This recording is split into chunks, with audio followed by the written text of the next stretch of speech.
After a couple of months of testing, I'm finally able to give the new Bambu Lab P2S a proper review. Let's not waste time, let's make it, let's print it, let's roll the video.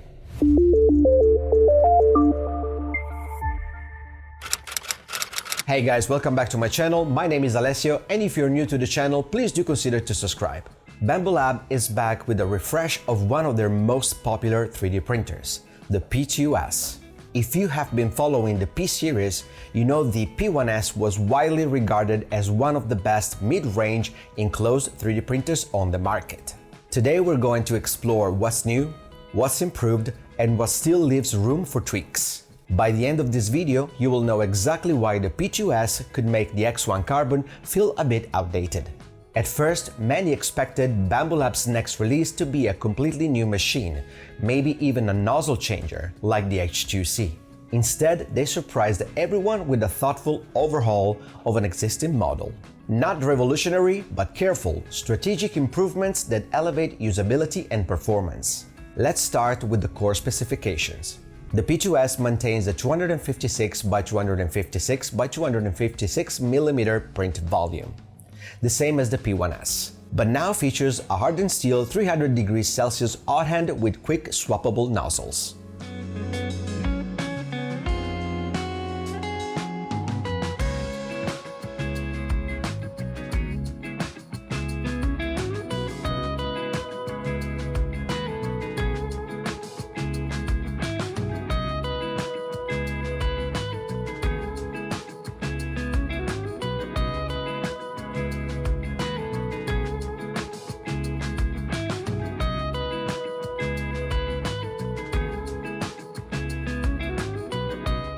The print bed uses spring steel sheets capable of reaching 110 degrees Celsius. The machine is controlled by a 5-inch touchscreen, replacing the odd dot matrix display and bringing a smoother interface that matches Bambu's H-series UI. The internal Full HD camera now automatically detects print failures and issues, a huge upgrade from the previous low-resolution feed.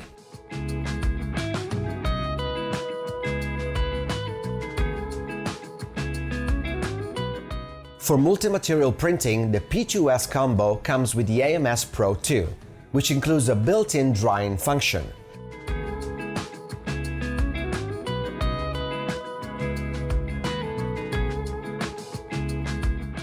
It's also compatible with AMS HT and the original AMS 1.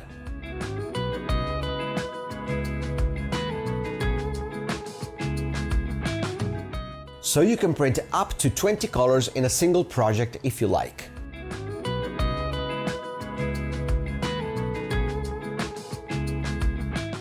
Essentially, Bambu is making it easier than ever to handle complex multi-material projects.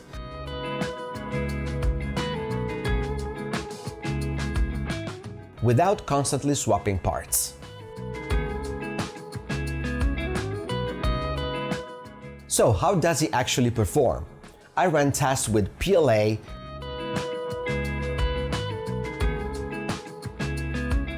PETG,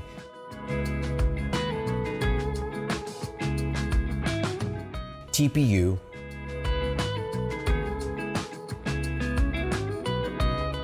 ASA, nylon, and carbon fiber reinforced polycarbonate. The results were impressive. First layers were consistently strong, surfaces were smooth, overhangs looked clean, and even multicolor prints executed without color bleeding or alignment errors. There were more minor VFAs, vertical fine artifacts, on slow flat surfaces, but increasing print speed or adjusting firmware settings fixed those completely. Overall, the print quality is excellent and reliable. The new cooling system is a standout feature.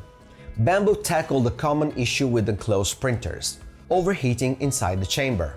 Side-mounted fans bring in cooler air when printing PLA, while high-temp materials like ABS or polycarbonate trigger a flap that closes the vent and recirculates air through a carbon filter. It's not a fully heated chamber, but it keeps the internal temperature stable around 50 degrees Celsius, helping with print quality and material handling. But there is one small drawback. When printing PLA or PETG, the exhaust isn't filtered. Warm or cool air escapes through gaps in the housing, which could be noticeable during long prints or material swaps. With that said, there's a mount for an auxiliary fan on the left side, making it possible to add a filtration mod if you're concerned about air quality. Design improvements make the P2S much more user-friendly. Dark gray panels are replaced with a silver finish. Hand pockets make it easy to carry. And flexible rubber feet reduce vibrations. The side-mounted spool holder and dual-port filament buffer means switching between AMS and external spool is simple, without swapping bolt and tubes.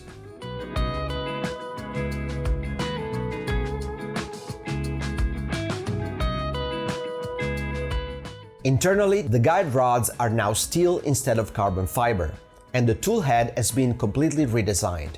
Quick swap nozzles, hardened steel extruder gears, and a servo-driven extruder provide more extrusion power and precise feedback, including filament jam detection, which is unique in the class of printers.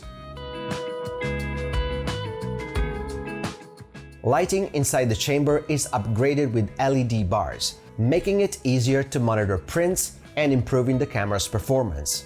The full HD camera now supports AI spaghetti detection and build plate recognition, helping ensure the correct plate is in use and giving a more polished workflow. Let's break down print quality in more detail. I ran benchy tests, complex models, and multi-material prints. Benches came out nearly perfect. Smooth surfaces, consistent extrusion, and sharp overhangs.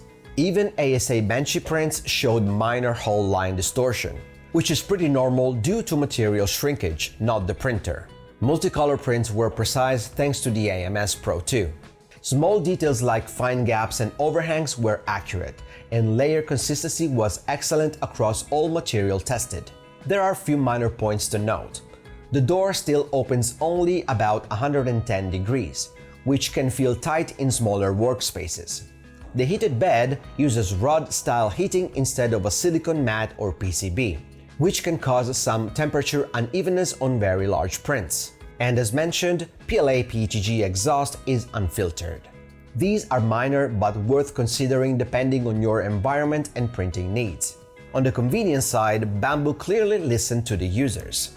Quick swap nozzles, a mechanically retractable filament cutter, easy purge line cleaning, a side spool holder, and dual AMS ports all make this printer feel polished and thoughtful. Everything is swappable, and connecting two AMS units for 8-color prints requires no extra accessories. A simple yet impactful improvement. Comparing it to the X1 Carbon, the P2S now holds the advantage in almost every category.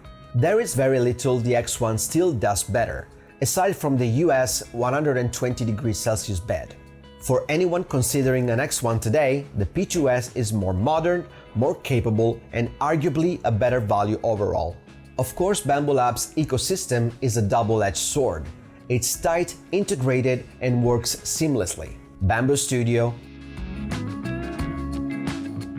Handy app, AMS, the printers, everything communicates perfectly. But if you want full control with third-party slicers, custom firmware, or zero cloud dependence, the system can feel a little bit restrictive.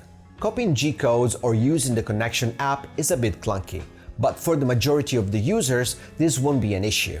Ultimately, the P2S is a solid choice for anyone looking for a medium-sized, enclosed, reliable 3D printer. It's not reinventing the wheel, but it refines it. Convenience, print quality, and material compatibility are all significantly improved over the P1S. Whether you are a beginner or an experienced maker, the P2S delivers a polished, professional experience with minimal hassle. To wrap up, the Bambu Lab P2S is a thoughtful refresh, not revolutionary but meaningful, with improved ergonomics, hardened steel components, a smarter cooling system, full HD camera, and multi-material support. It's a capable, reliable, and polished machine. Minor issues do exist: door clearance, bad heating, and PLA exhaust, but the overall experience is excellent. So what do you think? Is the P2S the successor the P1S deserved, or were you hoping for a more radical overhaul? Drop your thoughts in the comments, and if this video helped you make a decision, consider subscribe to my channel. Thank you so much for watching, and as usual, I'll catch you on the next one.